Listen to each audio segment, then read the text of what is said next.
बाहरी आनंद 4 दिन का है, मान जाओ, बाहरी आनंद। ये श्री जी के मार्ग के लिए हम कह रहे हैं किसी जन्म में भगवत प्राप्ति करनी।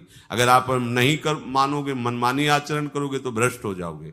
ये संसार का स्वरूप है, किसी न किसी बहाने से वो आपको सतमार्ग से हटाएगा। ना किसी को घर आने दो, ना किसी के घर जाओ, ना किसी को रंग लगाओ, ना किसी से रंग लगवाओ।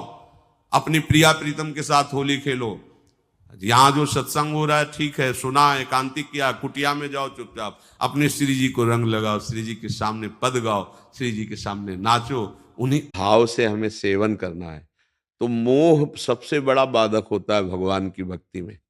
मोह गए बिनु राम पद, होई न दृढ़ अनुराग।